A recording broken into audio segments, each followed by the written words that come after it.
Hello, my friends. Good to have you with me today. Another installment of On Eagle's Wings. I've so enjoyed these series that we've been looking at and enjoying many topics that I've covered.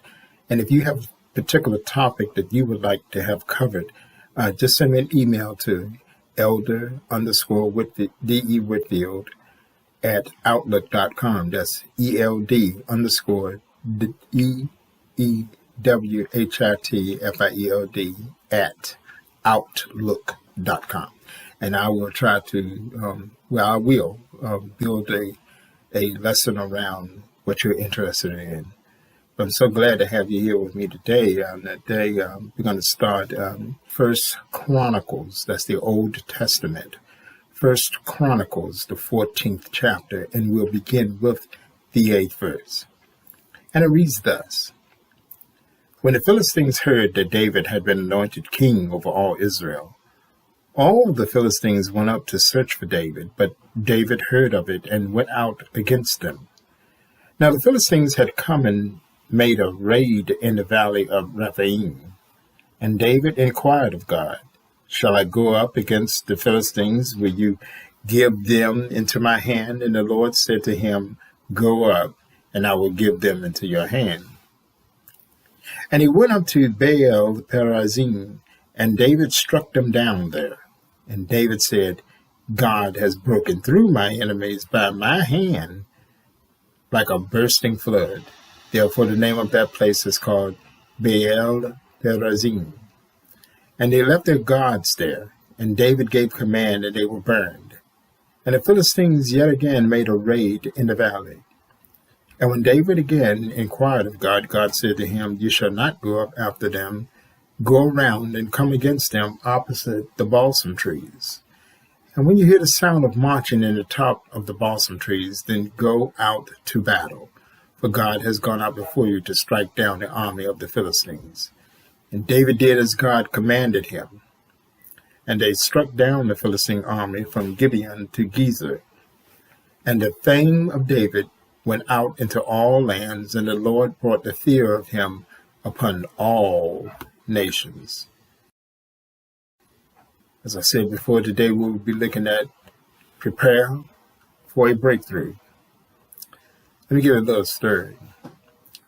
There's a story about the plane going over the Atlantic Ocean with the only people on board, the pilot, a scientist, a minister,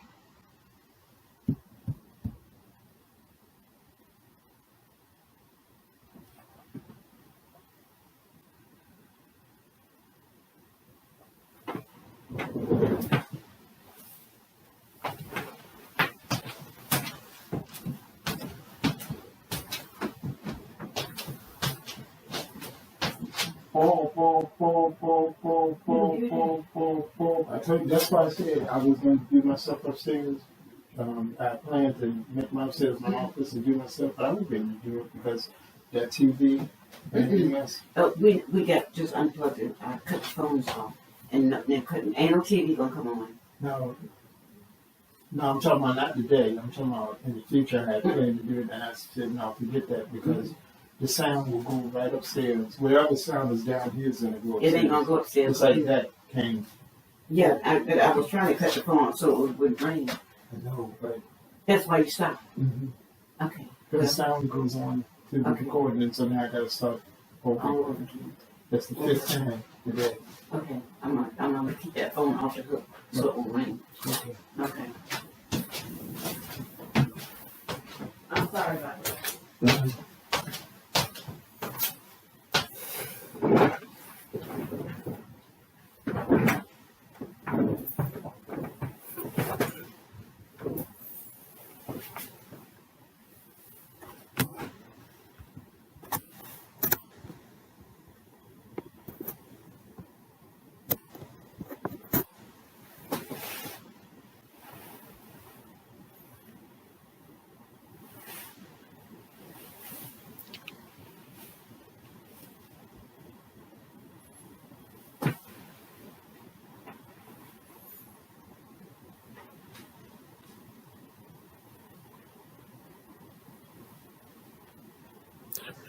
Let me give you an example of about a breakthrough. It stirred the Atlantic Ocean with the only people on board, the pilot, scientist, a minister, and a young backpacker. The plane developed engine trouble, and the pilot goes to the passenger to inform them of the situation. He explains that the plane is about to crash and that there's only 3 parachutes.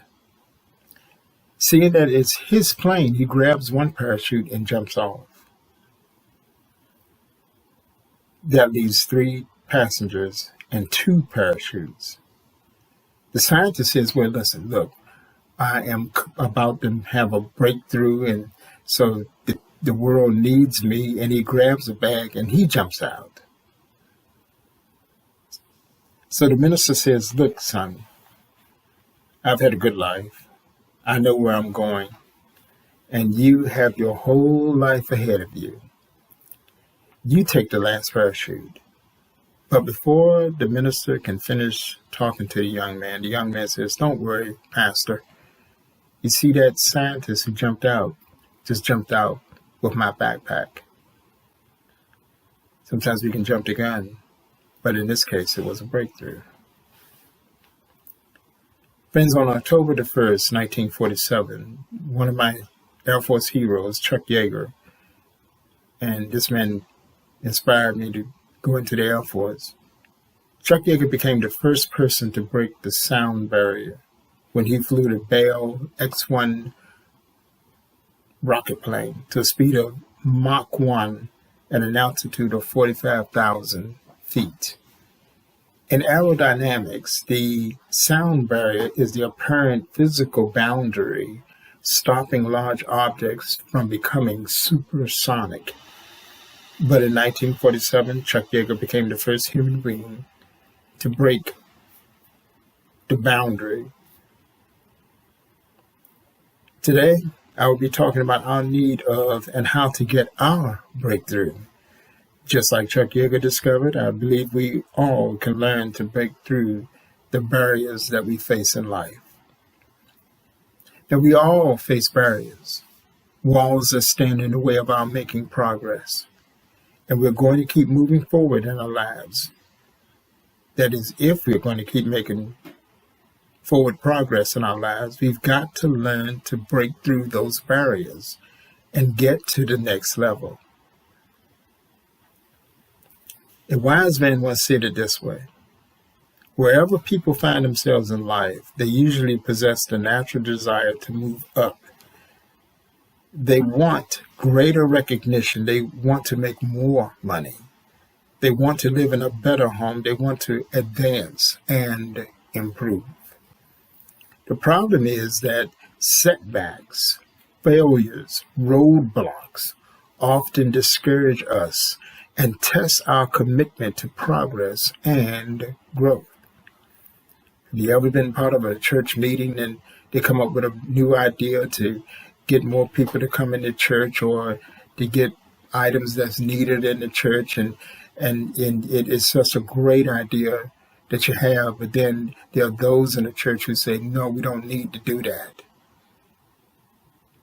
That's an obstacle, and it's in the way of forward progress. But we're going to look at a man today in the Bible by the name of David, who faced a daunting challenge. Just like you and I, he wanted to keep moving forward, but faced problems in doing so. What is a breakthrough? David gives us the definition of a breakthrough in verse 11 when the Bible says, "Then David said, God has broken through my enemies by my hand like a breakthrough of water." Dr. Charles Ryrie says it this way: "The image is of flooding waters breaking through a dam as David's troops broke through the Philistine assault." You know, I have a friend by the name of Cal Tavares whom I worked beside for many years, right? He's a surfer. He grew up in Hawaii, where surfing is one of the main things that people take on in life. He surfed a lot of his young life. He knew when the waves were good for surfing. He knew what equipment he needed and how to properly use it. Even to today, he is a skilled surfer. However, there is one thing my friend Cal cannot do. As long as he's been surfing, he cannot make a wave. No one here today can generate a breakthrough. You can only ride it when God sends it. A breakthrough is when God generates a wave and sends it in your direction, and you ground and higher level of living in your life. Like a breakthrough of water, God wants to send waves of breakthroughs into your life. Waves that will smash walls that have been built up in front of you. A breakthrough creates momentum in your life in a new and fresh direction. And the longer it is, the bigger it gets. Like a snowball that starts off the size of a tennis ball. If you roll that tennis ball size snowball down a large hill, as that snowball rolls, it gathers up more and more snow onto it until it becomes a larger size snowball, capable of creating lots of change. This is what God wants to do in your life. He wants to set a new course and give you momentum to help you move in that direction. You know, I said a minute ago that you cannot create a breakthrough, but you can prepare yourself for one and then pray for one to come. How can I prepare myself for God's breakthrough into my life on my behalf? Here are some steps to prepare yourself for a breakthrough. Step number 1, admit that you need a breakthrough. Admit it. You and I will not experience the breakthrough we need until we first realize and admit that we need a breakthrough. One of the obvious questions you may be asking is, how do I know if I need a breakthrough? But here are 4 ways of telling whether you are desperate enough for God to break through on your behalf. 1, am I experiencing resistance?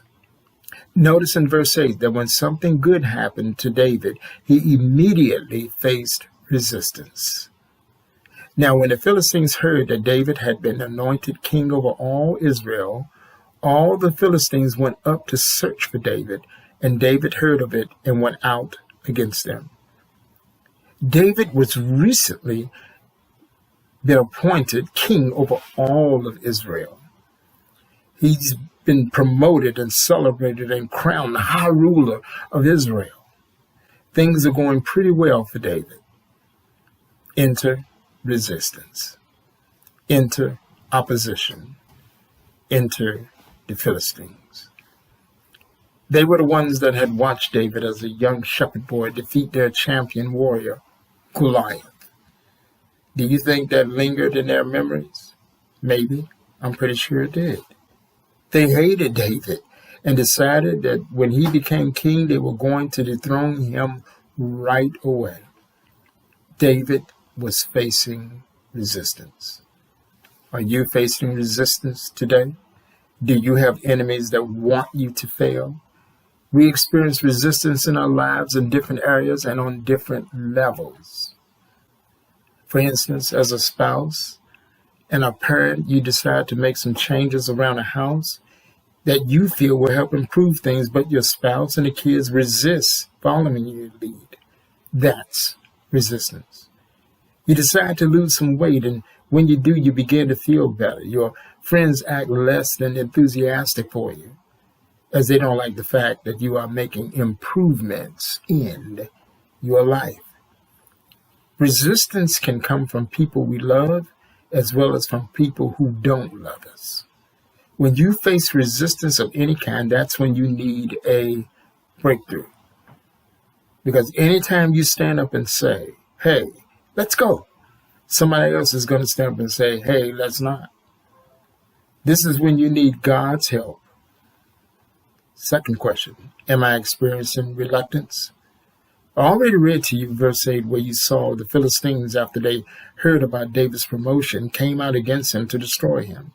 And we saw it in verse 8 that David went out against them.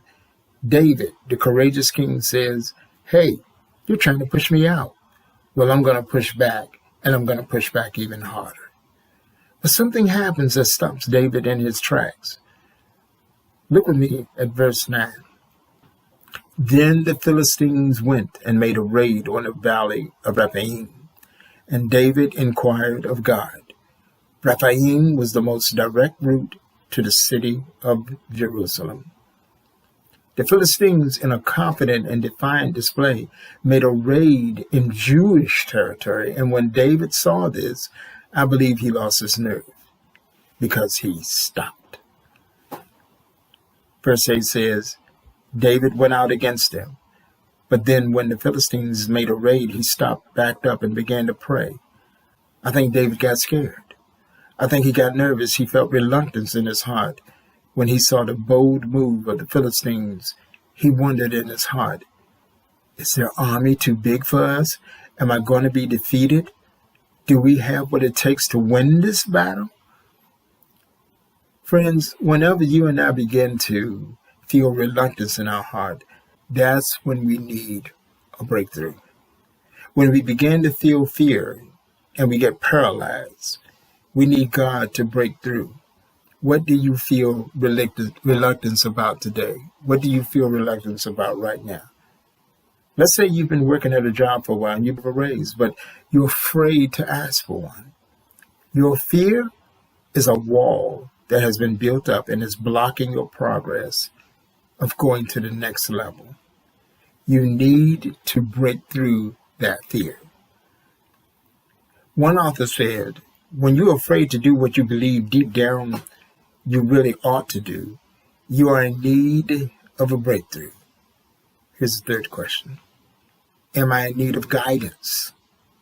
David was at a major crossroad. He could either fight or flight. Should he engage the enemy or retreat to live yet another day? Well, David didn't know what to do. He had a big decision ahead of him. Some of you in the middle of trying to make some major decisions right now. Some of you are at a crossroads in your life.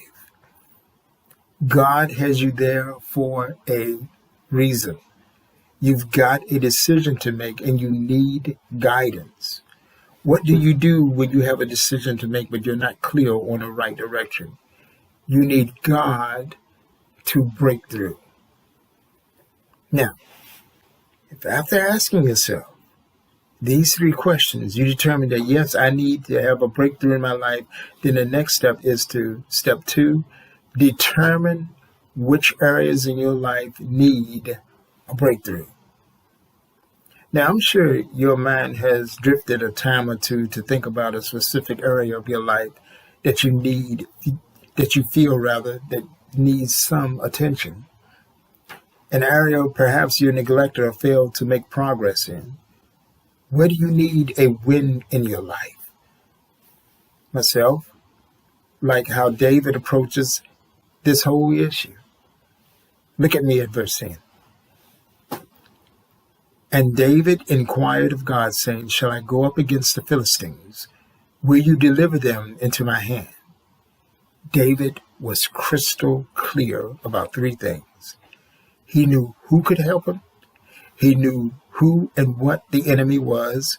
He knew what result he wanted to see happen. There was no question in David's mind that what he needed was a military breakthrough. David did not pray about a political breakthrough. He didn't pray about a financial breakthrough, nor a relational breakthrough. He prayed about a military breakthrough. What's the principle here? The principle is that if you and I are going to experience the breakthrough we need in our lives, then we need to get real clear about what it is.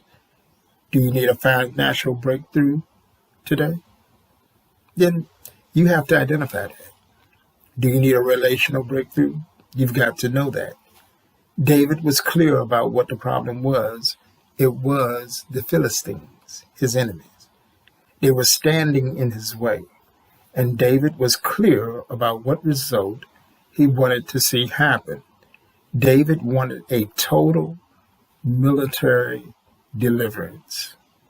He wanted God to deliver them, hand them over completely to his disposal. Step 3, decide who to reach out to for help. David discovered the answer to the question, who can help me get a breakthrough? The first line of verse 10 reads, and David inquired or asked of God. The beginning of your breakthrough will come when you reach the end of yourself. Prayer is our way of saying, I can't do it on my own. Prayer is our way of saying, I need the power outside of myself to break through in my life. But there are so many people in this world who tell us they can help us have a breakthrough.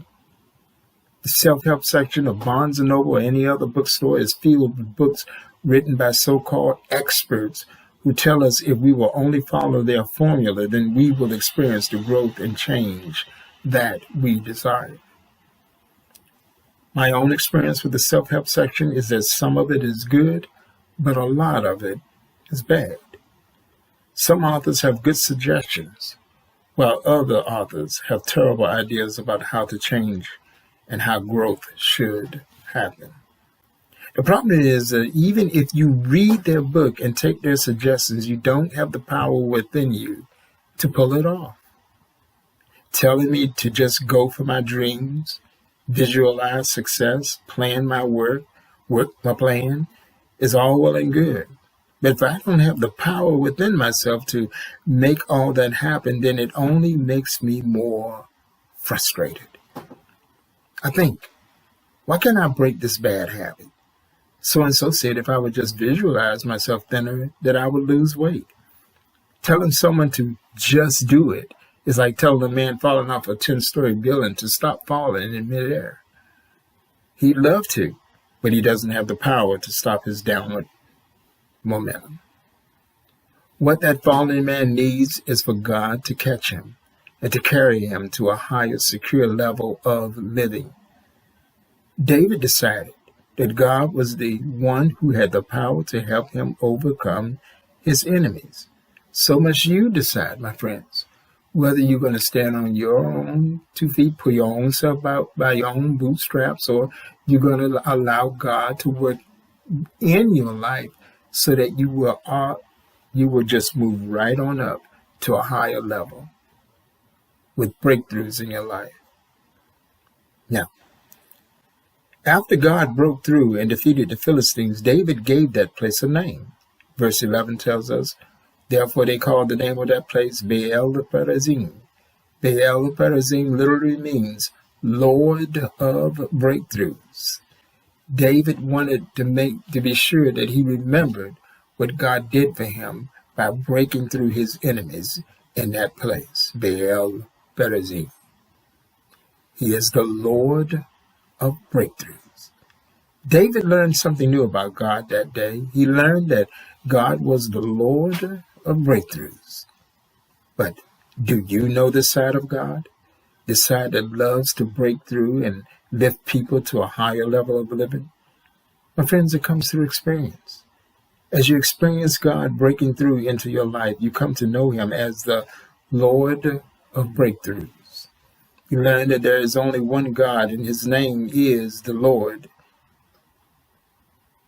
Verse 12 says, and when they, the Philistines, left their gods there, the statuettes that praise their gods that they can look to, David gave a commandment and burnt all of those false gods with fire. There's no other God like our God. There's no other God like Jehovah. There is no other God like Yahweh.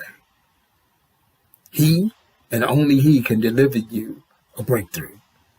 Will you come to Him today and ask Him to make a wave in your life?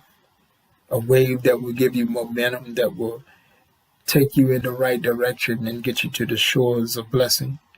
I want you to know that if you decide to reach out to God today, that He will show Himself strong in your life.